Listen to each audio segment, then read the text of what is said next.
have the rest of them. Yeah. Definitely.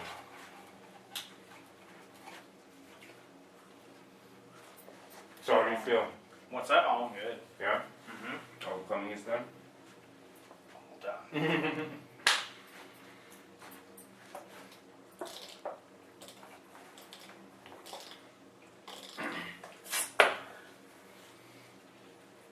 So, let's just get right into it, man. Alrighty. I don't know what to expect, neither do you. But we're kind of just gonna Just jump into the Wing it deep end. right in the deep end. You know what I mean? So we met each other about an hour ago. This meeting about an hour ago. Yeah. And I was very, very, very reluctant to talk. I was holding everything back because I just didn't want to waste words. Yeah. Not waste, because it never goes to waste when I'm talking to you. But I just But you didn't wanted want... actual on-the-spot thought. Right. So I wanted all of the thought to be very fluid and very, very organic. You know what I mean? That's how it is. And I didn't want to run out of words to say because I know you're a man of many words. I'm not that man. So the words that I have, I want to use them strategically and on time before I just run out of things to say and just have nothing to say. Oh, you do this, you'll have some words. Okay, well, I haven't run out yet. That's a good thing. So, we're just freestyling, right? So, Yeah. basically this is episode 1 Episode 1. of our Monday night podcast. We don't have an official name for it yet. I was tempted to use Monday Night Raw. Monday Night Raw. I think there's some copyright in But that, though. I thought people would think that, but I wasn't talking Monday Night Raw like raw vegetables or raw meat or Monday Night Raw WWE. Yeah. I was thinking more raw, like I don't remember the singer's name, but there's a song goes rah rah rah rah rah rah. So I'm like, let me Google that. So I seen raw, and it's like R-A, I believe R-A, and I'm like, maybe I could make it Monday Night Raw to go off of the sounding of Monday Night Raw, which is already popular, Yeah. but don't have any copyright issues. Different spelling, that's all it means. So then I looked further into it, and dictionary.com says raw is short form for hurrah. So I said, what about Monday Night Hurrah? Yeah. This is thoughts and ideas and suggestions that I put out. Nothing set in stone yet. Yeah. We don't even know if there's going to be an episode 2. Oh, man. Let's get to episode 2. We'll get to episode 20. We'll get to episode 20, Get to episode 20. and then we'll make a name. Yo, fuck yeah, we will. By episode 20, we'll have a permanent name. It'll be done. It'll be done. Okay. So the basis of our podcast is, or the foundation of the podcast is UFC. I shouldn't say UFC. MMA. Fight. Let's say MMA. Alrighty. Let's say MMA, because I could see this taking a regional route as well, if that's the right word, where we have many local talented fighters in this vicinity, Red Deer. Yeah.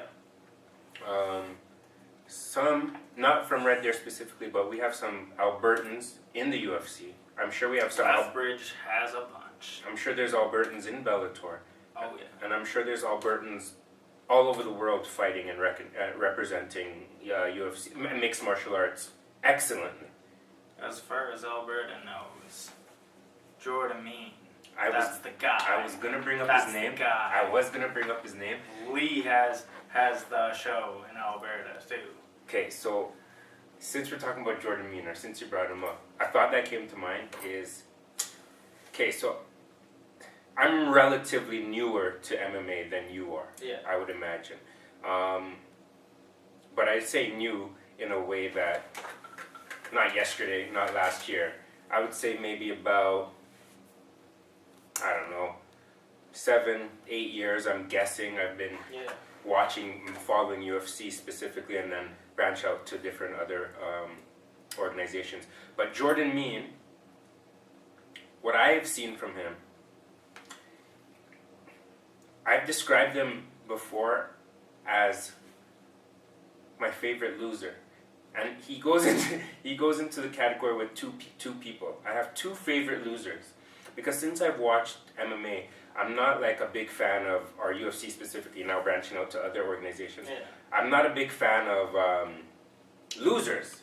You know what I mean? When they lose, I like the winners. When enough, and I think a lot of people are the same. When a person starts to tally wins, then we start to like this individual. Yeah. Jordan Mean, since I've been watching and following his career, has lost, I think, more times than he's won. His record's probably a positive record, but the fights that I've seen of him, his record is a gangster's record.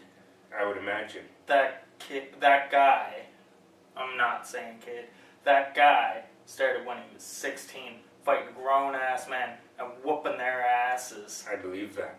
Yeah. I believe that. His dad runs Rumble in the Cage. Where's that show. promotion? That based show. out of? Lethbridge. Lethbridge. Ring of the Cage? What's it called? Rumble in the Cage. Rumble in the Cage. That is the show in Alberta. That has produced a shit ton of Western Canada's top talent in MMA. Tell me something about Jordan. Go ahead. Sorry. No, good. Tell me something about Jordan Mean, because I was trying to finish off why he's one of my favorite losers. Very, very early in his career. I can't remember if it was his first fight or his third fight. Mm-hmm. He fought Rory McDonald. Yeah. Yeah. Wouldn't that be nice if that ever happened as a rematch at this stage? Or before both of them peaked a little Before bit. they peaked, because right now... Because Rory McDonald... A step down for Rory McDonald. I don't know if I'd call that a step down for Rory McDonald. Rory McDonald's a fucking monster. Mm-hmm. But the injuries that he sustains in some of those fights where he turns into Alpha Dog... We're talking about Jordan Mean? No, I'm talking about Rory McDonald. Alpha Dog, yes. Like a broken nose. Yeah. And Jordan's a motherfucker too. Like he will get it done. Jordan has so much more mileage in fights. Like he has a shit ton of mileage as a fighter. He's got so many fights because he was knocking out 6-7 fights a year, I think, for like four years. Mm-hmm. Yeah, just back to back, and just always competing. So like he's one of those younger guys that have a lot of mileage. He, like I said, he started professional. He started when he was 16 years old. He got a shit ton of fights early on, and it's hard to sustain that.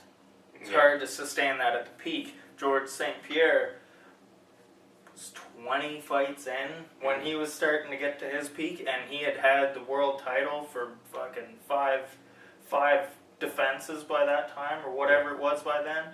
Yeah, that's different. Because George, when he was doing that, he was doing one fight every 6 months or something like that. Not 3 fights every 6 months. Mm-hmm. That's hard, like that.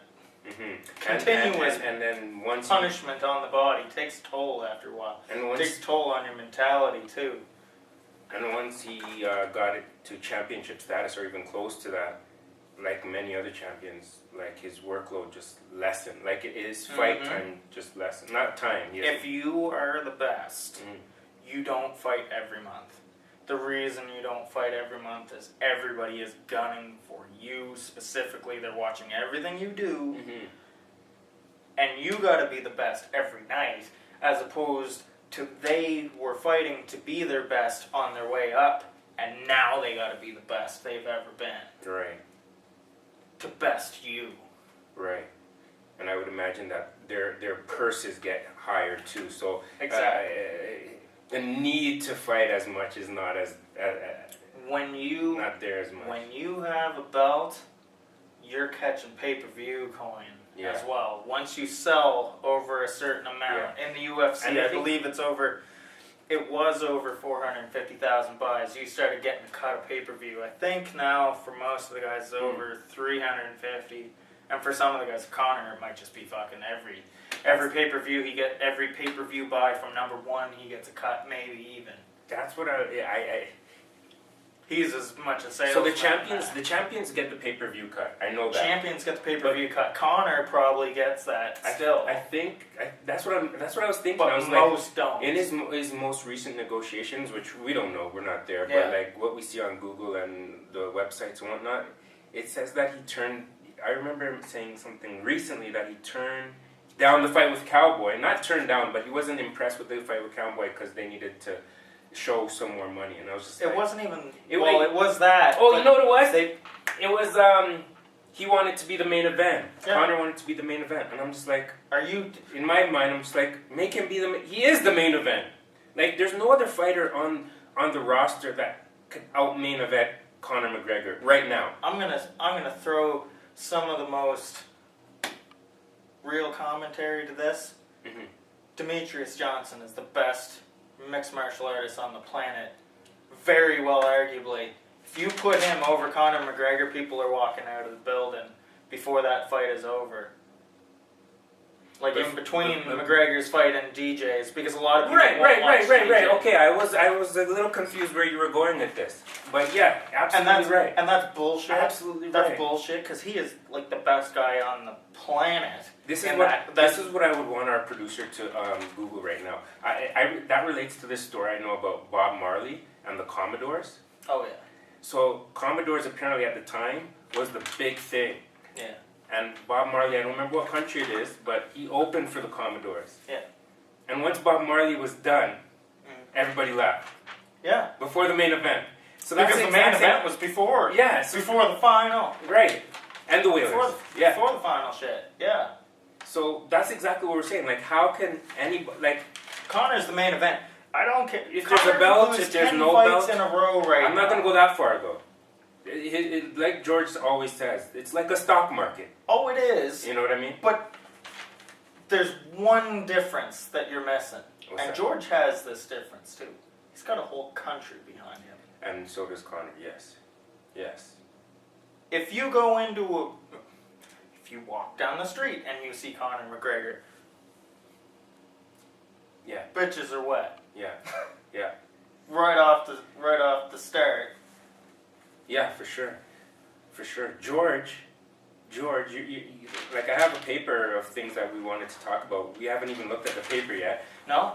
But George, because you bring it up, recently retired. Yeah. And he said in his retirement press conference that he was, maybe not the exact words, but desperately seeking that Khabib fight. Yeah. And he wasn't challenge. able to get it, Mm-hmm. so he decided to call it a day. Yeah. What if he gets the Conor fight right now? What if that's the next fight? I'm gonna steal an idea that Chael Sonnen says because it is Conor's without a dance partner. As big as the fight game George is. without a dance partner. I get that, but just hang on with me for a second. I'm with you. Chael said something for a long time, and it's true with boxing, kickboxing, but boxing specifically really fucking does this all the time. Right. You cannot have a comeback fight if you don't retire first, and you do not get the payoff of a comeback fight unless you retire first. Right.